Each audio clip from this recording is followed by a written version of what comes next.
Eu sou Sebastião Camargo. Começa agora mais um programa, o Despertar Necessário. A nossa gratidão a vocês, net espectadores, que são a causa do nosso existir, ao César Ayala, que amorosamente nos conduz até vocês. Empresas e emissoras parceiras, corações solidários e fraternos, aceite o nosso mais profundo e sincero agradecimento. Vamos ouvir uma leitura que eu iria fazer, mas o nosso convidado fará e dará continuidade ao tema, e você vai achar muito interessante, baseado na leitura, o que nós descobrimos para esse tema tão necessário, que é o egoísmo, e o contrário dele, ou a promoção dele, que é o altruísmo. Seja muito bem-vindo, Davi Ascenso, alma querida, eterno amigo. Queridos amigos,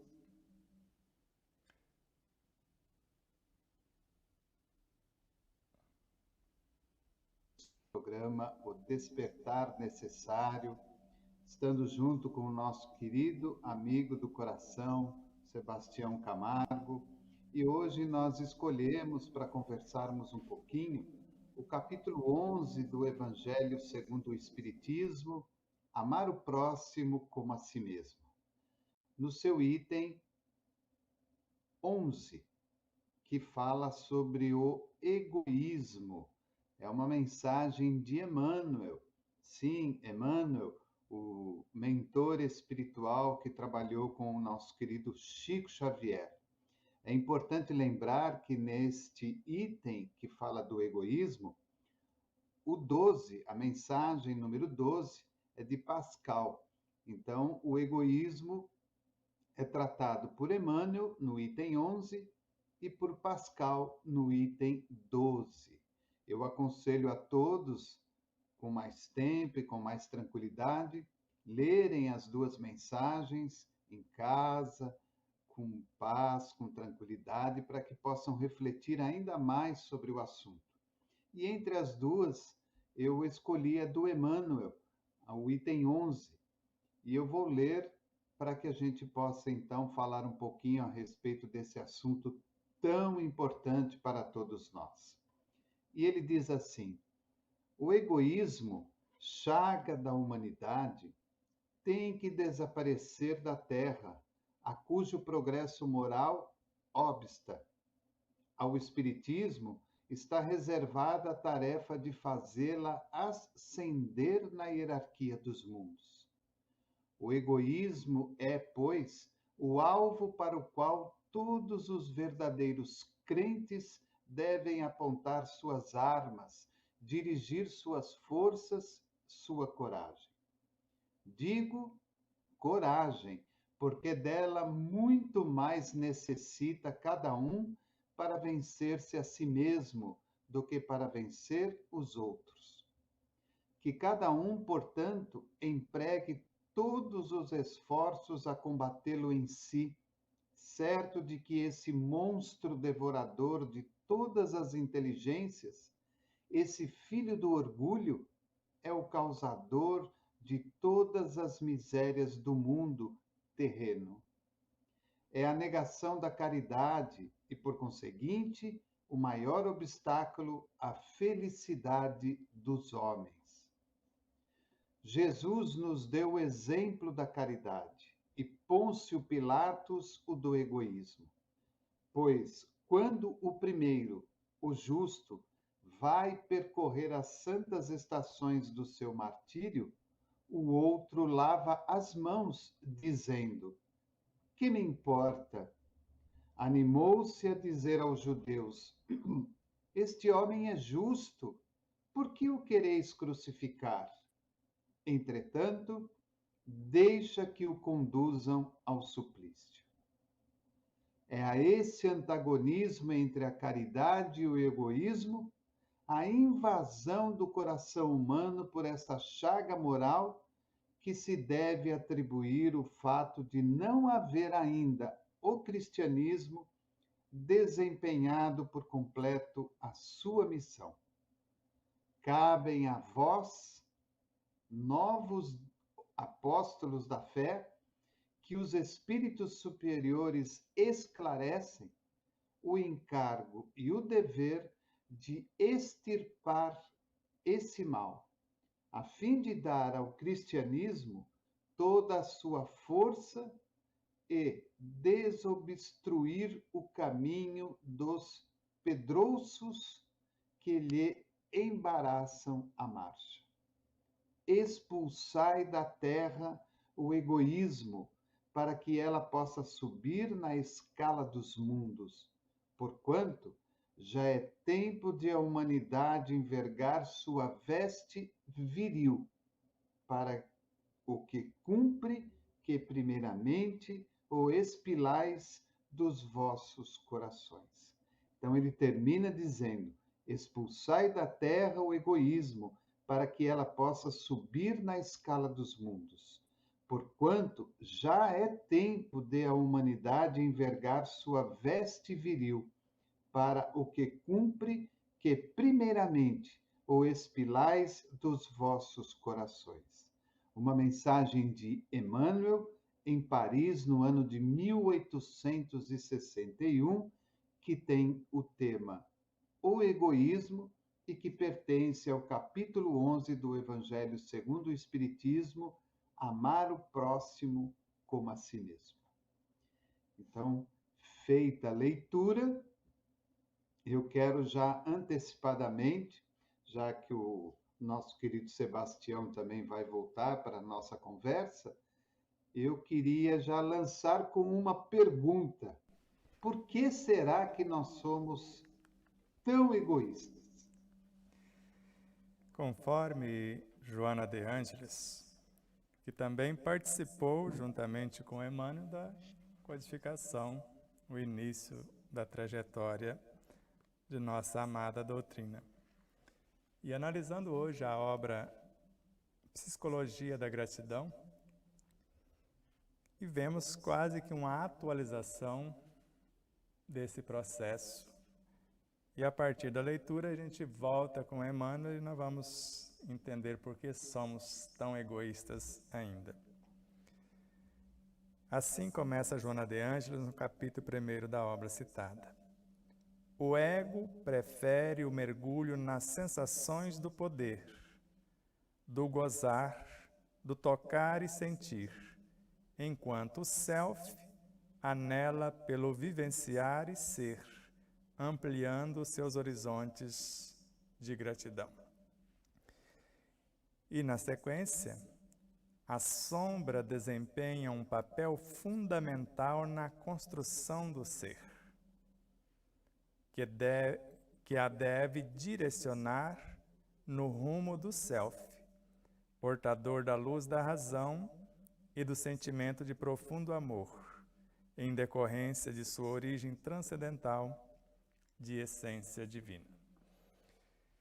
Então percebemos claramente que o ego é filho do egoísmo e o self o é do altruísmo. E conforme Emmanuel, Pilatos faz o papel também do pai, que é o orgulho,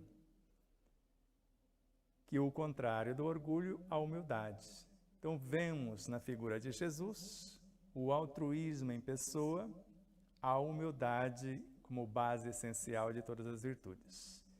E por que somos tão egoístas ainda? Porque estamos mais para o ego do que para o self. Seguimos mais as diretrizes das sensações, instintos, emoções e sentimentos primários, pensamentos ainda em desalinho com o Evangelho do Cristo, assim como a nossa inteligência intelectiva sendo usada para cálculos periféricos, a emotiva para a afetividade segundo os interesses, e longe ainda da inteligência espiritual que estaria mais conectada ao self. Por isso que num dado momento ele narra que devemos expulsar. E a palavra hoje, Davi, não é mais expulsar, é iluminar, é transformar o egoísmo em altruísmo, posto que o próprio ego é uma gradação da própria alma. É um setor da alma, porque tudo tem a sua dualidade, tristeza, alegria, esperança, desespero, alma, ego e self ao mesmo tempo. Quando ela transforma tudo o que é o imediato, o prazer, os gozos em algo mais perene, e até foi a pergunta de Marlene Nobre para Francisco Cândido Xavier. E eu fico olhando, às vezes, assim, na minha imaginação, a timidez de Marlene e, ao mesmo tempo, Chico recebendo a interrogação. Chico, quando nós vamos ter um orgasmo espiritual? E ele, com toda serenidade, disse, quando vivenciarmos o Evangelho em espírito verdadeiro. Então, a parte do egoísmo nos falta o conhecimento transcendente. E quando fala expulsar do coração, é acolhê-lo no coração, na realidade. Porque coração no espírito é o eu superior. Nós chamamos lá, na essência do espírito, a partir de 2 cenários, mental e emocionais superiores. Ali está o coração, não dá para expulsar de lá, porque lá já é essência. Nós temos que levá-lo para lá. Como? Em forma de altruísmo. Então, quando tomarmos consciência que a parte ego, a parte mais primária da alma, nos convida ao que é fácil, o que nos dá o poder, o gozo imediato, as sensações imediatas. E quando nos voltamos para o altruísmo, começamos a transformação do que é imediato em perene.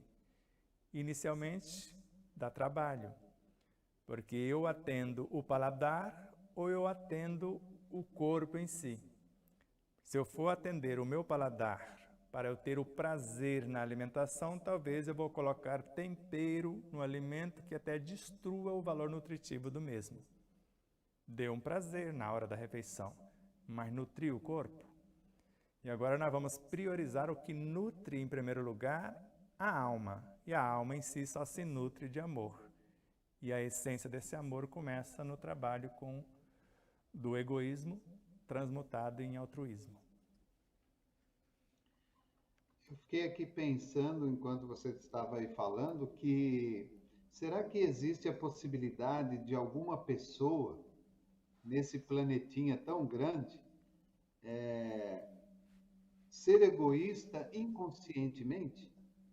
Aquela pessoa que age assim espontaneamente, e aí quando você olha, você fala assim, puxa, aquela pessoa é tão egoísta, e às vezes a pessoa não faça por maldade. Será que existe? Vamos lá, eu animaria a dizer que quase a totalidade, mais ou menos 2/3 da humanidade ainda inconsciente. Porque se formos voltar na origem das coisas e da vida, vamos ficar aqui no átomo físico para não complicar a coisa. O que nós chamamos de lei de atração ou força nuclear forte é o que chamamos de egoísmo. É o que retém para manter a forma. E o que chamamos de altruísmo é a força nuclear fraca ou a lei de repulsão, o que promove, o que dá um impulso para o salto quântico, para levar os elementos rumo a outras dimensões. Por exemplo, se não fosse a lei de repulsão, a força nuclear fraca, não haveria a transmutação do nêutron em próton, do próton em elétron, do elétron em fóton. Então, a maioria pensa que está acumulando coisas para a segurança, o conforto de suas famílias, que é justo, é nobre. Só esquece que nós não vamos levar coisas, vamos levar o que se faz com as coisas. Então, o uso que eu faço do dinheiro, porque ele mesmo eu não vou levar, mas o bem que eu fizer, o progresso que eu gerar com ele, eu posso ser o dono do mundo, não tem nada contra a posse. Só que o que eu levo é o que eu fizer a partir do uso do poder e da própria posse, os valores. Então, eu quero ter poder. Para quê? Para guiar pessoas, para apontar caminhos. E qual o maior poder? O poder temporário ou o poder moral? Qual o que me faz, de fato, estar em paz com a minha própria consciência? Outra coisa que me chamou a atenção no texto, Sebastião, é quando Emmanuel fala que o egoísmo é, pois, o alvo para o qual todos os verdadeiros crentes devem apontar suas armas. Eu achei interessante quando ele fala de crentes, ele não fala onde todos os verdadeiros espíritas deveriam apontar suas armas. E essa palavra crentes, ela tem um significado muito mais amplo, não é? Com certeza. E nós poderíamos remontar avançar no tempo, na linha cronológica do Evangelho, lá para o capítulo 19.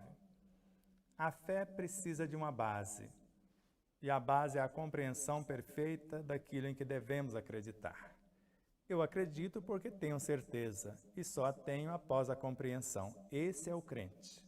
Ele tem certeza do que ele está fazendo.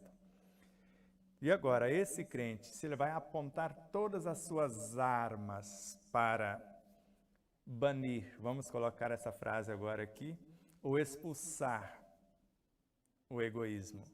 As armas são os elementos componentes do altruísmo. Quais as virtudes que estão conectadas diretamente ao altruísmo? A piedade, a compaixão, a humildade, fidelidade, sinceridade. Então, essas armas. Então, todas as vezes que um sentimento egoístico ou orgulhoso, e ficou até mais fácil promover o egoísmo, porque se ele é filho do orgulho, eu vou voltar para a transformação do pai, que normalmente o filho imita o pai. Se o orgulho é o contrário da humildade, se eu trabalhar a humildade, eu derrubo o seu império. Ele será transmutado em humildade, que é a base essencial de todas as virtudes. Quando ele falou apontar todas as suas almas, as suas armas, e eu fico imaginando vários autores, e principalmente no Bhagavad Gita, quando o Arjuna, lá no diálogo de Krishna com Arjuna, é preciso ir para a guerra, onde os Pandavas e os gurus vão ter um enfrentamento. E nós sabemos que essa guerra, no campo da consciência, é vícios e virtudes. Se a causa de todos os vícios, orgulho e egoísmo, a base essencial de todas as virtudes, humildade, altruísmo. Por isso, o apontar as armas, porque não tem como transformar a alegria se não tivermos a base da tristeza, ou transformar a tristeza sem a presença da alegria, o desespero sem o propósito da esperança, a dúvida sem a meta da fé, e assim por diante. E mesmo no segmento dessa frase, ele pede que a gente tenha muita força e principalmente muita coragem, porque talvez porque eu acredito que muitas pessoas ainda no seu pensamento acreditam que matar o egoísmo é a pessoa ser completamente humilde, se desvencilhar de tudo que tem na vida. Não vou dizer que ela vai ser um andarilho, mas ela vai ser uma pessoa que, você olha para ela assim, ela está sempre com aquela mesma roupa, com aquele mesmo sapato, com aquele mesmo jeito. E acho que Emmanuel não aborda essa questão, né? Quando ele fala para a gente ter força e para a gente ter coragem, eu acredito, pelo meu ponto de vista, que é o enfrentamento de mim comigo mesmo, naquele instante que eu vou olhar para o espelho e vou começar a brigar comigo mesmo, né? Exato. Vamos pegar o Emmanuel aí do Evangelho da época, recuando mais de um século, e vamos trazê-lo para a atualidade na obra Luz no Caminho, na lição Dever e Caridade. E se basearmos lá atrás em Jesus, onde está escrito que Jesus deu alguma coisa de grátis para alguém? Já que a máxima é a cada um segundo as suas obras. Ele nunca afirmou, eu curei você, embora pudesse fazê-lo. A sua fé te curou. Ele dava o impulso, o ensejo, mas a pessoa tinha que correr atrás. Então, na obra Luz no Caminho, Emmanuel começa assim, e até colocamos essa lição nos últimos capítulos de nosso livro, para ser mais exato, no capítulo 9. Dever e caridade. Dar o pão a quem tem fome é um dever. Agora, dar ao outro a condição de ganhar o próprio pão é caridade. Vestir o nu com o que sobra de nosso armário é um dever. Agora, criar as condições para que ele ganhe o próprio pano é caridade. E quando fala de beneficência, antigamente a gente pensava que a beneficência é quando nós doamos alguma coisa. E o Espírito Carlos também atualiza a pauta, e colocamos no primeiro livro. A beneficência verdadeira, a beneficência maior é aquela que prepara o nu para a aquisição da própria roupa. O sedento a buscar a sua própria água, o faminto o seu próprio pão, e o enfermo a curar-se, ou curar a si mesmo.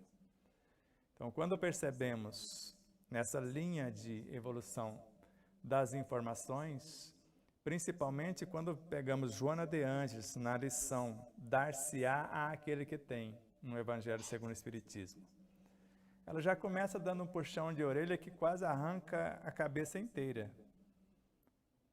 Homens cegos e surdos, não interpreteis tão grosseiramente os ensinos do Cristo, os ensinos divinos. Não é Deus que retira daquele que tem pouco, é o espírito negligente e descuidado que perde até o pouco que o Pai lhe confiou. Então, a beleza do Espiritismo é a atualização desses conceitos e libertando-nos, porque quando a luz se faz nesses conceitos, há um alívio imenso, principalmente nessa informação de Joana de Ângeles. A sombra desempenha um papel fundamental na construção do ser. Porque se não fossem os instintos que nós tínhamos no início como homens, não haveria sensações. Se não houvesse sensações, não teríamos as emoções. Se hoje temos emoções, amanhã teremos sentimentos. Por isso essa base. E ela continua. E essa sombra que deve ser direcionada no rumo do self, que é o egoísmo em altruísmo, orgulho em humildade. Que aí já são instâncias do próprio self. Altruísmo, humildade. Que lá nesse setor, portador da luz da razão e do sentimento de profundo amor, onde vão ser acolhidos e integrados, em decorrência de sua origem transcendental de essência divina. Qual a origem do self? Que se hoje é self, ontem foi ego. Qual a origem desses estágios hoje no reino humano? Se no pré-humano, animal, vegetal, mineral, e se recuarmos no tempo, o que éramos? Se pegarmos o reino mineral, por exemplo, e vamos pegar algumas estruturas atômicas. Se colocarmos o cloro com o sódio, dependendo da proporção, nós podemos criar venenos. Ou até separados. Mas dependendo da quantidade da conformação das moléculas, criamos algo belíssimo que é o cloreto de sódio. Se pegamos 2 hidrogênio, 1 oxigênio, a estrutura da água, mas 2 e 2, água oxigenada, um ácido corrosivo. Mas ao mesmo tempo, se você imaginar a estrutura do oxigênio, 65% do nosso corpo é oxigênio, mas são 8 átomos de hidrogênio pesado, somados. Poderíamos dizer que, se olharmos com os olhos de ver, estaríamos vendo uma molécula de hidrogênio pesado, que é um próton, um nêutron e um elétron. Mas com o hidrogênio simples, um próton e um elétron, nós podemos juntar 4 e construir o segundo elemento, que é o hélio. Mas nós vamos ter que libertar 2 elétrons, porque o hélio só tem 6, e rebaixar 2 prótons para neutro. Então vemos essa beleza das informações, principalmente quando Santo Antônio de Pádua, quando o estalajadeiro coloca veneno em seu alimento e de seus companheiros. Só que ele conhecia os elementos e os elementais. Deu uma ordem, desconfigurou as moléculas, todo mundo comeu, ninguém morreu, só que depois ele foi ter um particular com o estalajadeiro, porque ele queria envenená-los. Por isso que quando nós temos essa consciência, o sentimento de altruísmo, ele desmancha qualquer venenos que nasceram do egoísmo, do orgulho, a humildade, assim sucessivamente. Então, quando nós temos a noção do poder de uma virtude, a compaixão, a piedade e assim por diante, nós não tememos as situações adversas, porque Jesus recomendou que ofertássemos a outra face quando alguém nos ferisse na face do orgulho, por exemplo. Nos fere o orgulho, nós ofertamos humildade. Quer tirar uma parte, quando somos egoístas, do que nós achamos que possuímos, nós começamos o exercício do altruísmo. É melhor para não enlouquecer, porque se alguém tomar o meu carro emprestado e eu vou ficar escravizado no egoísmo, eu vou enlouquecer às vezes, dependendo do apego. Agora, se eu quiser exercitar o altruísmo, sabendo que a lei de compensação é a realidade mais viva, uma das realidades mais vivas do universo. E segundo André Luiz, se alguém me extrair uma soma de forma indevida e eu não me revoltar, porque existe um propósito, a vida me devolve 2 vezes mais na sequência do que antes aparentemente perdera. Outra questão que me chamou a atenção, quando ele fala ali no último parágrafo, que naquele instante de 1861, ele cita que o cristianismo ainda não havia desempenhado por completo a sua missão. Será que hoje a gente pode dizer que o cristianismo ele já está conseguindo desempenhar essa função de libertar as pessoas? Nós estamos no começo disso, e principalmente quando ele coloca que... Retorna a leitura do último parágrafo para nós aí, Davi. Eu vou pedir para você parar num ponto. É a esse antagonismo entre a caridade e o egoísmo, a invasão do coração humano por essa chaga moral que se deve atribuir o fato de não haver ainda o cristianismo desempenhado por completo a sua missão. Cabem a vós, novos apóstolos da fé, que os espíritos superiores esclarecem, o encargo e o dever de extirpar esse mal, a fim de dar ao cristianismo toda a sua força e desobstruir o caminho dos pedrouços que lhe embaraçam a marcha. Expulsai da terra o egoísmo para que ela possa subir na escala dos mundos, porquanto já é tempo de a humanidade envergar sua veste viril, para o que cumpre que, primeiramente, o expilais dos vossos corações. Eu fiquei encantado com essa parte, essa finalização. Porque a Terra, para nós, se voltarmos para nós, é o nosso corpo biológico.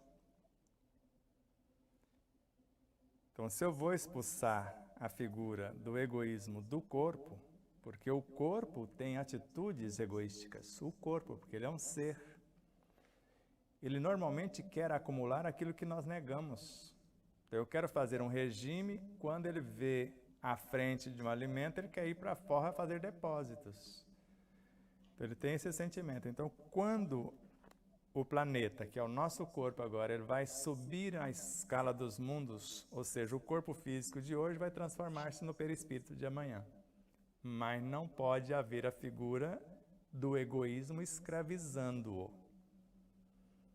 Então, quando nós trabalhamos o processo do egoísmo no próprio corpo, nesse diálogo amoroso que fazemos com cada uma das suas sensações, dos seus instintos, nós vamos preparando a sutilização, conforme propõe Joana de Ângeles, ele vai tornando tão sutil e tão divino que ele se confunde com o próprio perispírito, porque isso está no Evangelho segundo o Espiritismo, lá no item 24 do capítulo 4.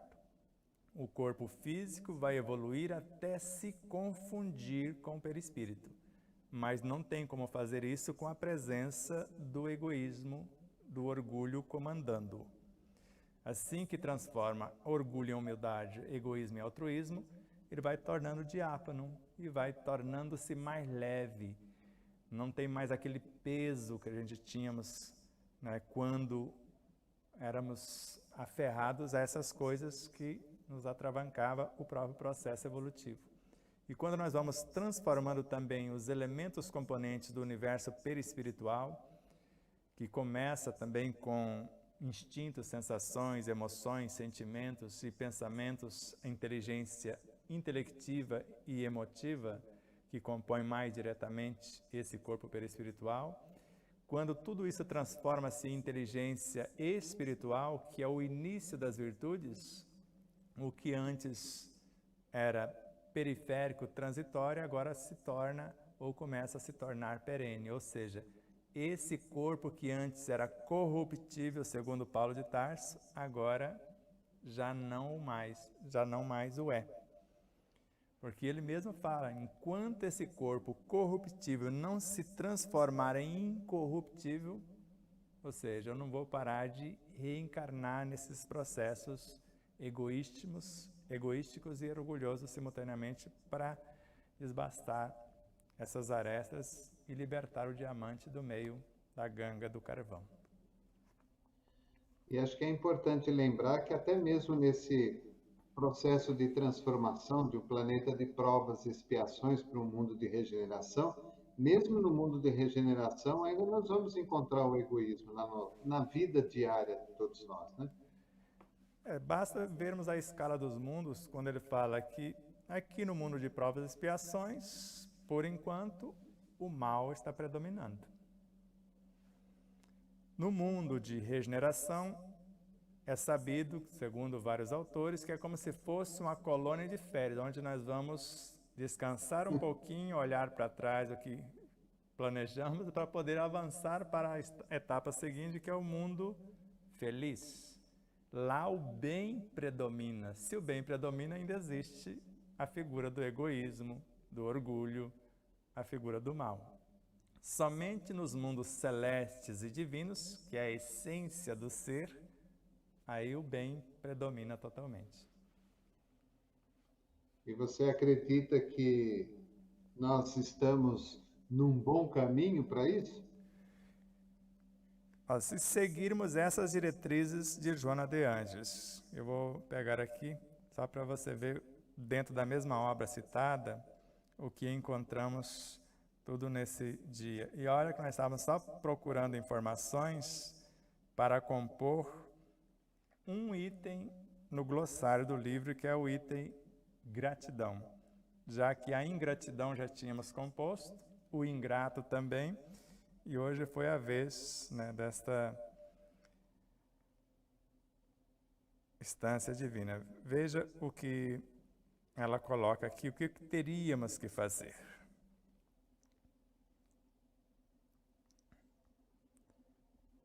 Vamos lá.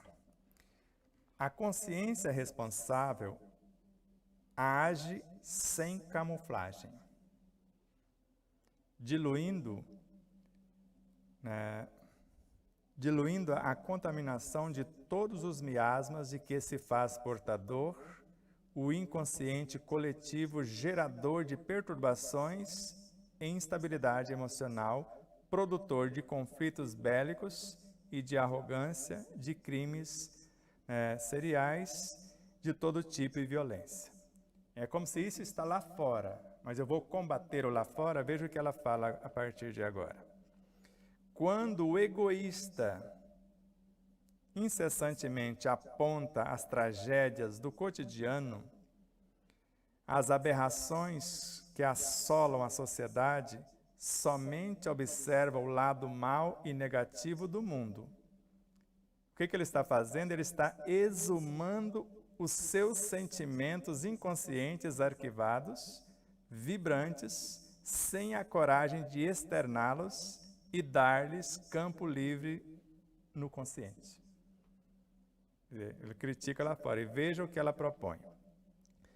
Quando alguém combate a guerra, a pedofilia, a hediondez, que se alastram em toda parte, apenas utilizando palavras desacompanhadas dos valores positivos para os eliminar do mundo, que seria com o nosso exemplo, conhece-os bem no íntimo e propõe a imagem do Salvador, quando deveria impor à consciência o labor de diluição, despreocupando-se com o exterior sem lhes dar vitalidade emocional. É isso que cada um precisa fazer agora. E ela conclui. Além das palavras, são os atos que devem ser considerados como recursos de dignificação humana, que é o que cada um de nós devemos fazer. A paz de fora inicia-se no cerne de cada ser. Também assim é a gratidão. Ao invés do anseio de recebê-la, tornar-se-lhe o doador espontâneo e curar-se de todas as mazelas, ensejando a harmonia generalizada. A vida sem gratidão é estéril e vazia de significado existencial. E ela termina dizendo: a gratidão é a assinatura de Deus na sua obra. E não tem como, Davi, todo o processo de gratidão é o trabalho em nós. É o nosso trabalho de transformação, vendo fora o espelho.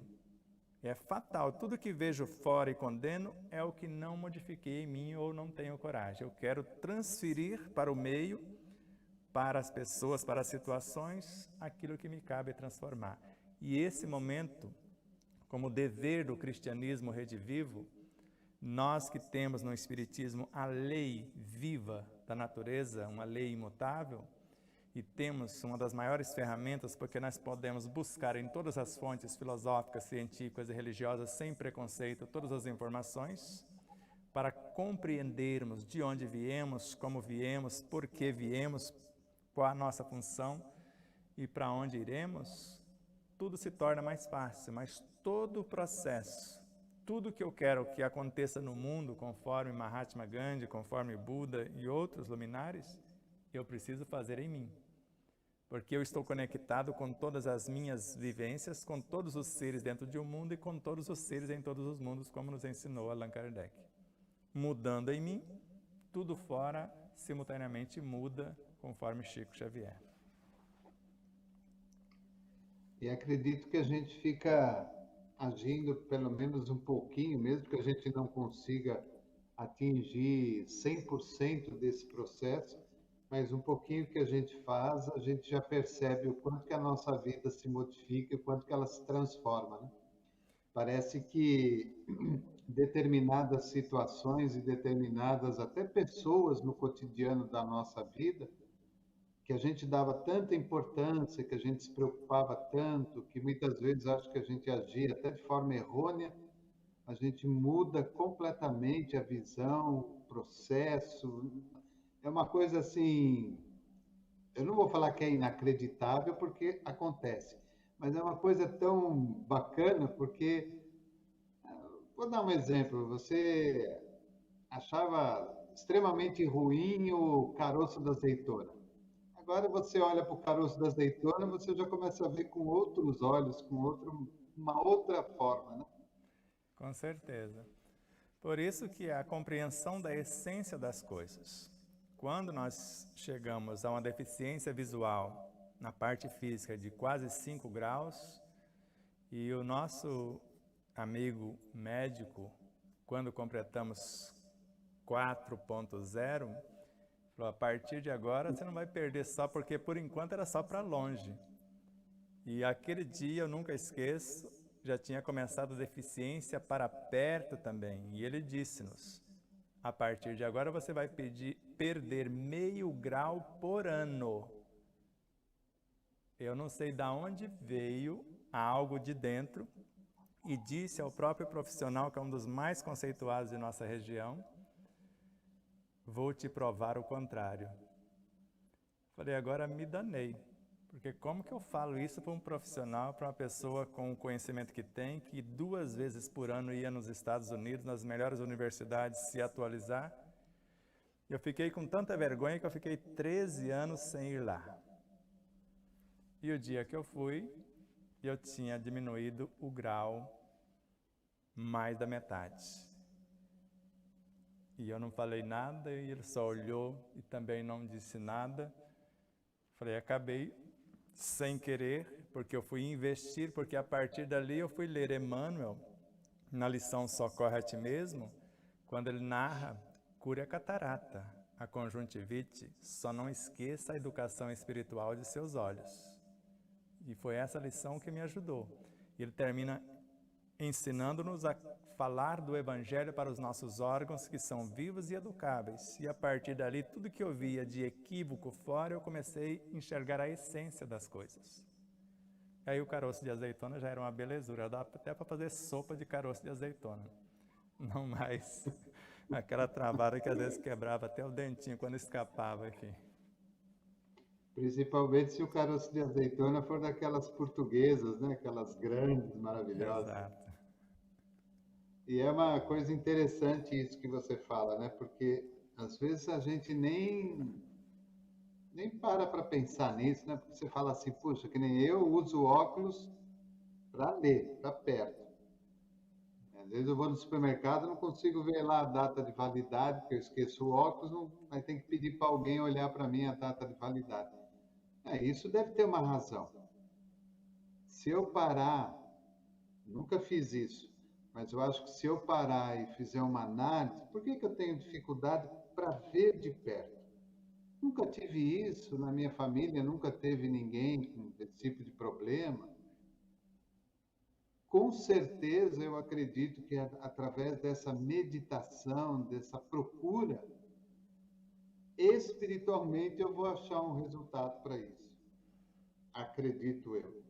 Com certeza. E uma das coisas que marcou muito, aí teve um belo dia, eu estava em Imperatriz, lá numa belíssima loja de uma amiga nossa, e ela propôs me dar um óculos. O meu estava meio derrubadinho, eu falei, eu aceito, desde que não tenha grau, porque eu era obrigado a usar o óculos dentro do veículo que eu estava dirigindo. Ela escolheu a lente que protegia de certos raios do sol, que davam descanso, que ela fica meio escura durante o dia e clara durante a noite. E aquele dia nós descobrimos algo interessante, porque um dos olhos estava com mais de 4 graus e o outro com 3,75. E as duas lentes estavam com 1,80. Porque eu convidava o pessoal, as moléculas da própria lente, já que vocês estão me ajudando aqui fora, que tal vir para dentro? Tem vaga aqui dentro. E elas vieram. Porque o mesmo átomo que está na lente é o mesmo que está no meu globo ocular, no meu cristalino. E não deu outra. Então os elementos estavam fora, eles foram sendo transportados, transmutados para dentro, e aonde foi equilibrando, e hoje eu creio que eu estou com menos de 1 grau, porque eu leio tudo aqui no estúdio sem dificuldades. Só não leio lá no supermercado aquelas letrinhas que eles põem para você não ler mesmo, para você não enxergar. Às vezes até com óculos você tem dificuldade para não ver o que está escrito lá. É verdade.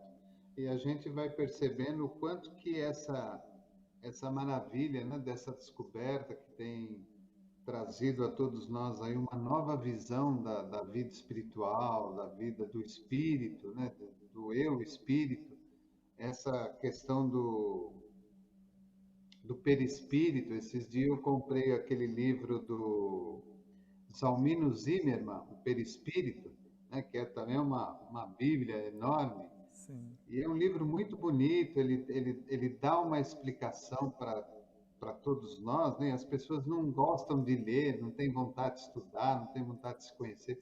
Mas você pega um livro daquele e aí você começa a olhar para você mesmo. Você fala assim, puxa, como eu sou importante, né? Como Deus caprichou quando foi me fazer, né? Quando foi me dar a oportunidade de reencarnar, de ter um corpo. Eu ainda erro, como mal, faço alguma coisa errada, tal, tudo bem. Mas acho que só o fato de você ter essa visão, esse despertar, né? O despertar da consciência, começa a te dar a oportunidade de daqui para frente você comer melhor, você viver melhor, né? Você fazer as coisas de uma forma melhor, né? Com certeza. E algo para acrescentar ao que você disse, só de saber que a lei não é de punição, mas sim de reparação. Que ela não vai te condenar pelo ontem. O ontem foi uma experiência. No mínimo, aprendemos como não fazer.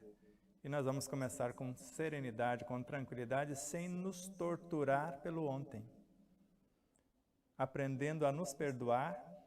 E num tempo eu também dizia que deveríamos ser indulgentes para conosco mesmo. E hoje sabemos, com Joana de Ângeles, ela fala a mesma coisa. Se nós vamos ser indulgentes com o outro, devemos ser indulgentes conosco. Claro que sem conivência com os meus próprios equívocos. Mas se o amor é ao próximo como a mim mesmo, como que eu posso ser indulgente com o outro se eu não sou para comigo? Por isso que os ensinos vão tomando uma configuração mais enobrecedora, principalmente quando Joana também, na lição Paciência no Evangelho segundo o Espiritismo, ela diz que dor é bênção e Deus a envia somente aos seus eleitos. Mas na obra Plenitude, quando ela narra que quem escolheu o amor como única razão do seu existir, não precisa mais da dor para atingir metas, para evoluir. Muito bacana. Nossa, é uma lição importantíssima para nós, né? Esse despertar que a gente vai tendo, de ler, de aprender, de tudo você tirar o melhor, né? Até lá do caroço de azeitona que a gente brincou, você poder fazer uma sopa dele, de você pegar uma obra qualquer que muitas vezes a gente não dá o devido valor, livros pequenininhos, até mesmo do Chico, que você pega aquele livro pequeno que ninguém quer porque ele é minúsculo, né? Aqueles livros de bolso que eles chamavam antigamente. E aí quando você olha essas determinadas preciosidades, a gente vai observando o quanto que a gente melhora, né? O quanto que eu era ontem e o quanto que eu sou hoje. Tudo bem, às vezes a escala não é muito alta, não é uma transformação magnífica, mas você percebe sim que o hoje não é o mesmo de ontem. Com certeza. E essa frase, eu falo que é uma frase slogan da doutrina dos Espíritos. Procurarmos sermos hoje melhores do que ontem e amanhã melhores do que hoje. E olhar com naturalidade o ontem. Valorizar o que foi possível fazer hoje e fazer novos planos para amanhã, que é o que Santo Agostinho nos ensinou a fazer de maneira tão bela e tão iluminada. Mas o seu horário, eu sei que está chegando, você precisa buscar vossa amada esposa, vai transmitir o nosso abraço muito amoroso a ela. Então faça a sua conclusão, mas com a promessa de voltar em breves dias para continuarmos o nosso papo. Bom, eu só tenho a agradecer a oportunidade quando nós estávamos ainda em off, e eu não tenho vergonha de falar isso. Eu disse para o Sebastião que desde ontem eu estava nervoso, só de pensar que eu estaria aqui com ele, porque ele sabe perfeitamente a admiração e o carinho que eu tenho por ele, e isso nenhuma coisa negativa, é uma admiração e um carinho mesmo pela pessoa, pela família, por ele ter sempre nos dado o apoio lá no nosso programa Espiritismo e Vida. Então eu falei assim, nossa, falei para minha esposa, estou nervoso desde hoje. E ela, não, fica tranquilo, Sebastião é gente boa, tal. Mas a gente fica mesmo, porque a nossa condição intelectual ainda é de aprendizado. Mas a gente sempre faz tudo com muito coração, o Sebastião sabe disso, eu tenho certeza que ele sente isso.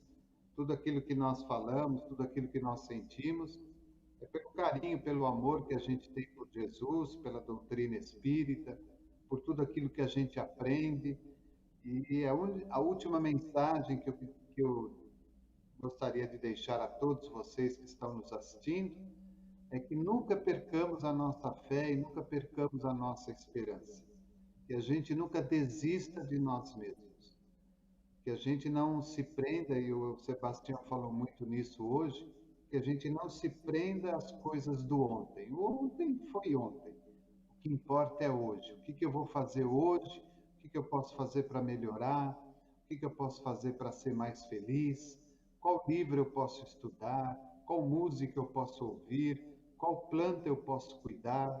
Qual amigo eu posso sentar junto com ele? Nem que seja para tomar um café, para ouvir talvez as suas necessidades, as suas lamentações, porque na realidade eu penso que Deus e a espiritualidade nos olha principalmente nos pequenos detalhes, naquelas coisas mínimas que ninguém enxerga. E são elas que nós temos que realizar no cotidiano da nossa vida. Então, desejo a todos aí uma boa noite, muita saúde, muita paz, que Jesus abençoe seus lares e suas famílias. E ao querido Sebastião, a sua esposa e família, sempre aquele abraço carinhoso, um beijo muito forte no coração. Parabéns pelo seu trabalho e muito obrigado pela oportunidade. Gratidão é nossa, Deus o abençoe imensamente, sua amada esposa, sua família, seu trabalho, e em breves dias nos veremos outra vez nesse bate-papo amoroso, nessas recordações de nosso passado longínquo, recente e às vezes até futuras, porque nós estamos no passado voltando para o futuro de onde viemos. Namastê. E além de agradecer esse amigo tão querido, tão amado, eu gostaria de lembrar a vocês, nesse papo amoroso de hoje, na lembrança do que alcançamos, que o ego é a resultante do egoísmo, assim como o self o é do altruísmo, e sabendo que a cada transformação das atitudes egóicas, que nos leva sempre para os prazeres ilusórios e transitórios e para o poder imediato, a cada transformação nós vamos construindo o self, o altruísmo, porque é a mente, segundo Emmanuel, o cérebro espiritual que constrói a superconsciência, o self e a sequência. Porque a alma, quando vai libertando pela transformação dos valores psicobiofísicos na desenvoltura do seu cabedal moral e espiritual, ela não vai deixando o corpo físico, ela vai levando os elementos com ela. Eles fazem parte, porque se Joana de Ângeles narra que não tem como dissociar o corpo do espírito, o espírito é a causa e o corpo é o efeito, não tem como dissociar a alma dos seus veículos de expressão. Porque o que ela vai para a próxima dimensão, o que vai ficar para trás, só as estruturas mais densas do corpo biológico, porque as mais sutilizadas já vão com ela no campo que nós chamamos de energia vital. O que retorna a dimensão de acordo com a frequência é o que nós chamamos de fluidos e princípios vitais, elementos que existem, que antecedem o próprio corpo e na dimensão do próprio corpo, todos aqueles que não transformaram-se em energias vitais. Mas a partir do que nós chamamos de energia vital, é o elemento componente do primeiro núcleo do psiátomo, que é o componente de estruturação da própria individualização, ou da individualidade alma a caminho do self, a caminho do espírito. E a lembrança feliz de Emmanuel, de Pilatos, de Jesus e a multidão. Então vemos ali o self, vemos ali o ego e ainda a multidão de elementos que estão torcendo para os dois. Seres virtuosos, torcendo para o self ser libertado, seres viciosos para que ele seja crucificado. E isso acontece o tempo todo conosco. Então esses seres viciosos, advindos ou na arena do nosso inconsciente, não maldosos, eles não sabem o que fazem segundo o próprio Jesus. E esses seres virtuosos que morejam em nossa superconsciência, toda a atitude dos seres virtuosos é iluminar os viciosos, sem crucificá-los. Normalmente são os viciosos que tentam crucificar aqueles que vêm para iluminar. Não foi por acaso que mataram o mensageiro, Jesus. Só não mataram a mensagem. Não por acaso também nos mataram outros mensageiros, Mahatma Gandhi, Martin Luther King e vários outros, mas a mensagem floresceu. Por isso, pensem amorosamente e dialoguem com todas as estruturas que compõem o ego, conforme Joana de Ângeles, nas lições que lemos no início, e vou reler para vocês. O ego prefere o mergulho nas sensações do poder, do gozar, do tocar e sentir, enquanto o self anela, deseja, intenciona pelo vivenciar e ser, ampliando os seus horizontes de gratidão, que é a transformação do próprio ser e a doação do que tem de mais nobre nessa transformação. A sombra desempenha um papel fundamental na construção do ser. Sem o corpo físico, não tem trabalho para o perispírito. Sem o perispírito, a mente é ociosa. Sem a mente, o espírito não se expressa e assim por diante. Então, a sombra desempenha papel fundamental na construção do ser, porque o que é sombra hoje será luz amanhã, que o ser deve direcionar essa sombra no rumo do self, transformando vícios em virtudes. E esse self que é portador da luz da razão e do sentimento de profundo amor, em decorrência da sua origem transcendental de essência divina, que antes foi sal da terra, hoje é luz do mundo.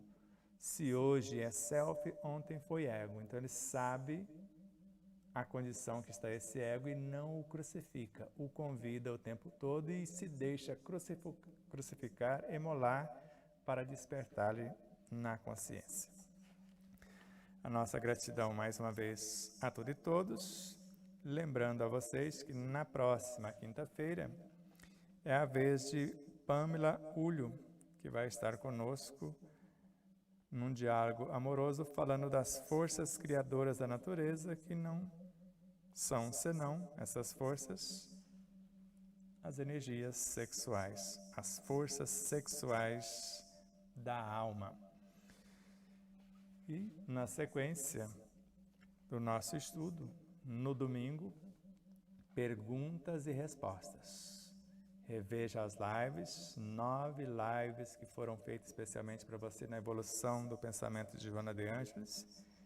E esperamos merecer o compartilhamento de informações, não só perguntas, sugestões, estímulos, para que nós possamos prosseguir, porque na sequência mostraremos, pelo menos em parte, a essência da obra de Leon Denis, o que é voltado mais a Deus, às leis, ao ser, à sua transformação, para que nós possamos galgar novos degraus, iluminando-nos na ação a cada etapa nobremente vivenciada.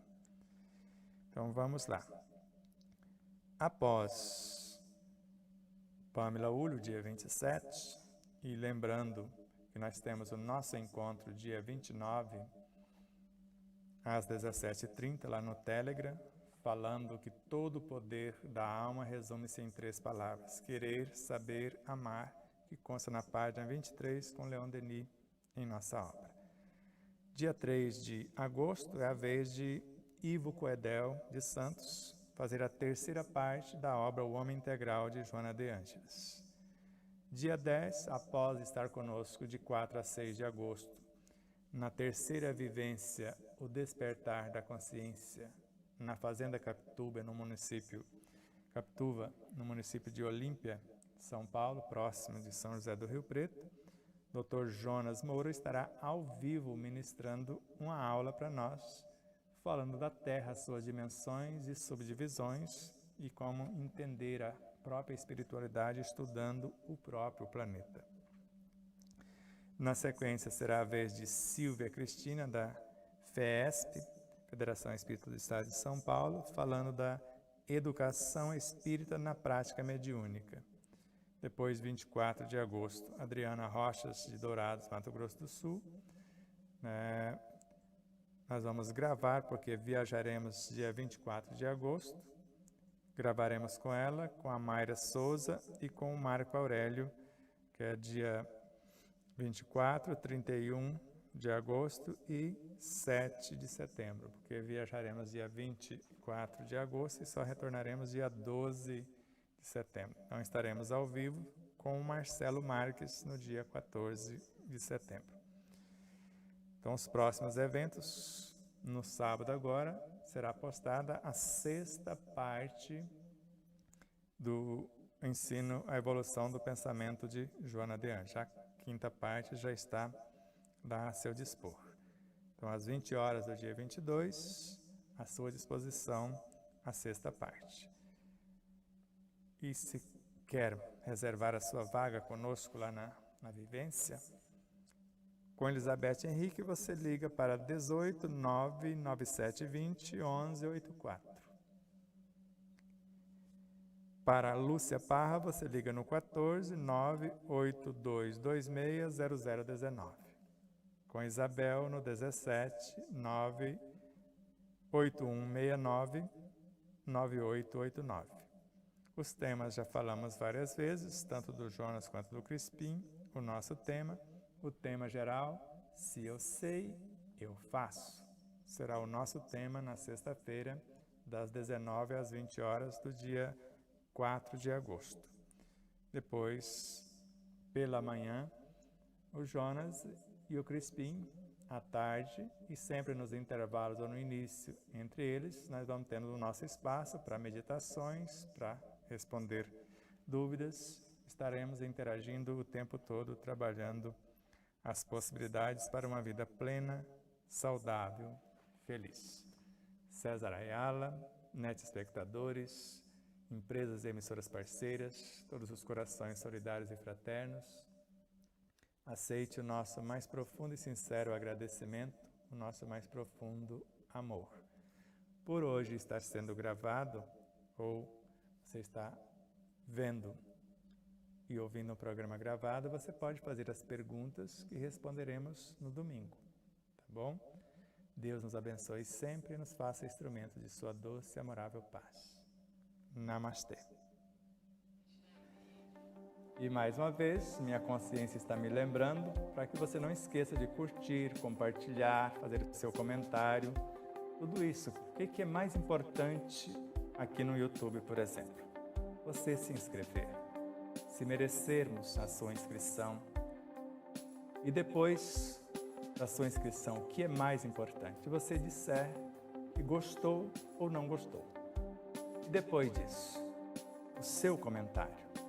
E depois do comentário, você compartilhar o vídeo. Tudo isso faz com que o vídeo adquira relevância. E durante a própria live, ou naqueles instantes iniciais que você recebe o link, compartilhe, mesmo que as pessoas não vejam agora, você compartilhar com meia dúzia ou mais pessoas, nós vamos agradecer imensamente. também em nossas demais redes sociais, no Instagram, no Facebook, no Telegram, no Rumble, e Patriabook e nas demais. Então ajude-nos a expandir essa mensagem, que ela chegue a mais pessoas.